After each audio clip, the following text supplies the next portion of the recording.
কে যেন মাথায় পাগড়ি লম্বা জামা পরে আমার দিকে আসতেছে।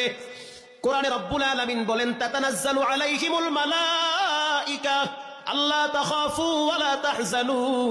একটা মানুষের যখন মৃত্যুর সময় হয়, ওই মানুষটা যদি নেককার হয়, পরেজগার হয়, দিনদার হয়, আল্লাহওয়ালা হয়, তখন ফেরেশতারা বলে কোনো ভয় নাই, কোনো টেনশন নাই, আমরা আল্লাহর প্রেরিত ফেরেশতা, তুমি নেককার মানুষ, এজন্য তোমার জান রেশমি কাপড় দিয়ে পেঁচাইয়া সম্মানের সহিত নিতে আসছি। এবার মা যখন বুঝতে পারলো সন্তান বাচ্চাগুলা তারা মায়ের জন্য কাঁদতেছে, তখন মা বলতে আছে, আমি আল্লাহর জিম্মায় তোমাদেরকে রেখে গেলাম। মা ডান দিকে মাথা ঘুরায়া কালেমা পড়তে পড়তে বিদায় হয়ে গেল। জুমার নামাজের পরে জানাজার নামাজ কে পড়াবে?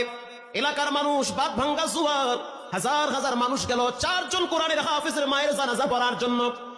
স্থানীয় ওলামায়ে কেরাম বলল, যেহেতু মহিলা মানুষ, বেশি মানুষের জানাজার প্রয়োজন নয়, তাড়াতাড়ি দাফন দিয়ে দাও। এবার জানাজা কে পড়াতে যাবে? সবাই মিলে বলল, বড় সন্তান সামনে দাঁড়াও। বড় সন্তান সামনে দাঁড়াইলো, প্রথম তাকবীর দেওয়ার পরে বেহুশ হয়ে গেছে। এলাকার মানুষ চিন্তা করলো কি হইল, প্রথম তাকবীর দিল, মাটিতে পড়ে গেল, সেন্সলেস হয়ে গেছে। আবার যখন তাকে মাথায় পানি দিয়ে তেল লাগায় দিয়া স্বাভাবিক করা হইল, প্রশ্ন করা হইল কি হয়েছে, কেমন এমন করতেছেন? বড় সন্তানটা বলতে আছে, ও ভাই, আমি আমার মায়ের কষ্টগুলা চোখ দিয়া দেখছি।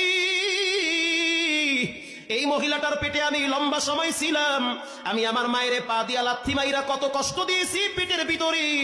আমি আমার মায়ের পেটে যখন ছিলাম হাত দিয়া ঘুষা মারছি, আমি আমার মায়ের পেটের ভিতরে মাথা দিয়া আঘাত করছি। আমি আমার মায়ের হাতের দিকে তাকাইয়া দেখছি, দোকানে দোকানে পানি নিতে গিয়া, পানি দিতে গিয়া হাত ফসকা বানায়া ফেলাইছে। ওই মায়ের চেহারাটা আমার চোখের সামনে ভাসতেছে, যার কারণে আমি নিজেকে নিয়ন্ত্রণ করতে পারি নাই। জানাজা কমপ্লিট হয়ে গেল, লাশ কবরে রাখলো। ইমাম সাহেব বলল, ভাই, রাজকীয় ভাবে দুনিয়ার থেকে বিদায় হয়ে গেল। এলাকার মানুষ রাত্রিবেলা যার যার মতো ঘরে চলে গেল। ভোর রাত্রে আমি তাকায় দেখলাম মসজিদের বারান্দায় 4টা ছেলে 4 কোনায় দাঁড়িয়ে গেছে তাহাজ্জুদ নামাজে। কেমন জীবন তাদের, আর তোমার জীবন কেমন শুনে নাও। কেমন জীবন গঠন করলা তোমার মৃত্যুর পরে? 2-4টা ছেলে মেয়ে যে দিল খুলে দোয়া করবে, সেটাও তো পাওয়া যায় না। আপনার সন্তান স্কুলে পড়বে, কলেজে পড়বে, ভার্সিটিতে পড়বে, কোনো অসুবিধা নাই, কেন পড়বে না? ডাক্তার দরকার, প্রফেসর দরকার, ইঞ্জিনিয়ার দরকার, কিন্তু খবরদার ছেলে মেয়েগুলাকে কোরআনের শিক্ষা থেকে দূরে সরানো যাবে না। এজন্য ভাইরা আমার, এখানে অনেক মানুষ আছেন যারা নিজের হাতে নিজের আব্বারে কবরে রাখছেন। এই মুহূর্তে বাবার চেহারাটা চোখের সামনে ভাসতেছে, মায়ের চেহারা ভাসতেছে। মা বাবার জন্য দোয়া করেন আর জিব্বা লড়ায় লড়ায় পড়েন, রব্বিরহামহুমা কামা রব্বায়ানি সগীরা। আল্লাহু আকবার।